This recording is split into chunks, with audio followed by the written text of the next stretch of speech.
Hello, today I'm going to be reviewing this GOYOUTH 2-in-1 under the desk electric treadmill. And I've had this treadmill for just under 3 years. It has worked really well for me. I walk on it 3 or 4 times a day for 1 to 2 miles. I originally got this because my company was doing a step challenge, and I wanted to be able to get steps in during the workday. I did get first place because of this. The second year I got second place, and we're coming up on the third year here in about a couple of months. So I'm training now for that. This thing, when you turn it on, you can only walk for about 90 minutes and then it shuts off. So if you're going to walk longer than that, it will stop and then you have to start it over again. So that's just one thing to be aware of. There are programmable modes. I think there's like 12 different programs in it. I haven't used those. I haven't needed to. I just do the manual mode and that works for me. So yeah, this is my setup. I have my laptop on top. I have a printer and a table because for me, this desk is too short to work at. I would be hunched over if I was just on this desk. So, I put the treadmill here because it's just right so that I'm not too far forward and kicking the end and I'm not too far back and falling off.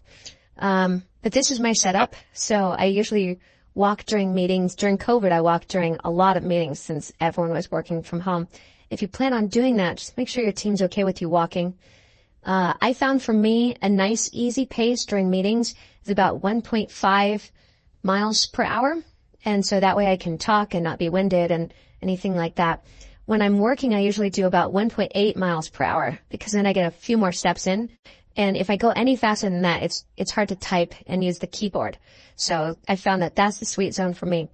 If I'm like waiting for something to load on my computer or I'm waiting whatever, I'll go about 2.5 miles per hour. And that's about the edge to where if I go that speed for too long, I'll be too winded to talk. I'll be moving too much in the camera. So it's really off-putting for people to watch.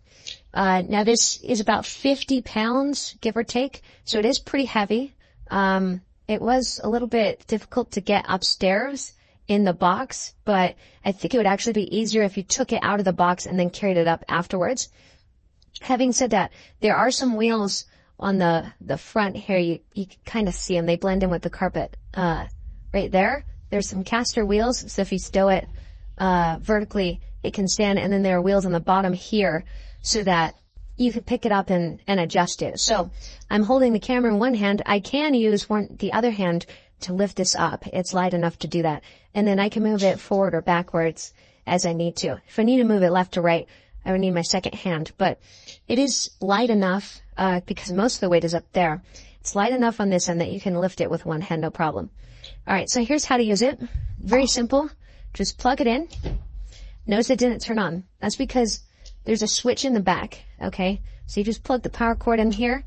I have never taken this out since installing. Power on. GOYOUTH mode.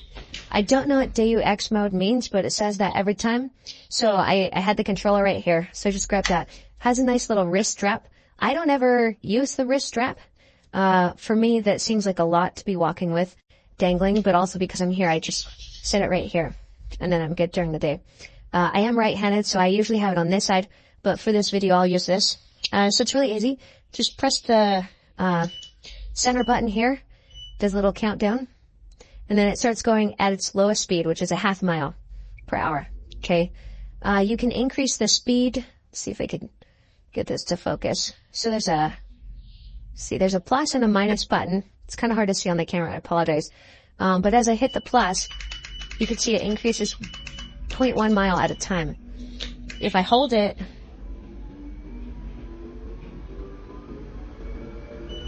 you can get up to the maximum of 6 miles per hour. You can see it cycling to different menus. So this is pretty fast. It's not loud at all. That is the maximum. So you can't run on this. But it's nice for working. So here is 2.5. This is my fast pace if I still want to be at work. And then this is the fastest I can walk on, 1.8. And then this is my normal, just kind of casually going as I work, right? It does have a step counter, so sorry for the shakiness, but you can see every time I step, it is adding the steps. Okay? And it cycles through these 2 different screens, but if you want to lock it onto one, you just press this button here, and it'll stay, oops, this button here.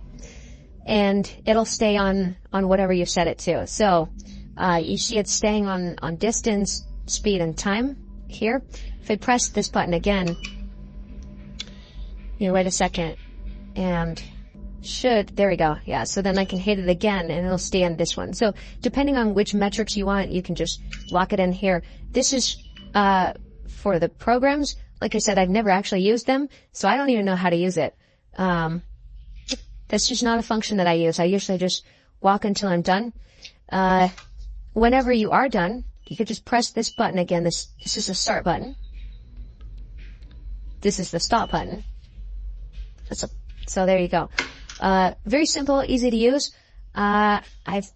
During the step challenge week, I go about 50 miles on this in a single week. And, just during a normal work day, I go 1 to 2 miles. So all in all, I've put a couple hundred miles on this thing. I don't usually go the 6. I do occasionally, but, I typically keep it under 3. So I don't know how it would hold up if you were constantly running at the 6 miles per hour, which is kind of like, for me, it's an awkward jogging pace. 6 is. So I don't usually do that. It's like, for me, too slow to be a run and too fast to be a walk. So it's in a kind of a weird spot for me. So I can't speak to how well it would last if you were going at 6 miles. There is some maintenance that you need to oil. You need to lubricate this bar. I haven't needed to do that. I don't have any squeaking or anything like that. And it still runs really good. So, that's about all I have to say about this. This is a great product. And, I hope you found this video useful. Thanks for watching.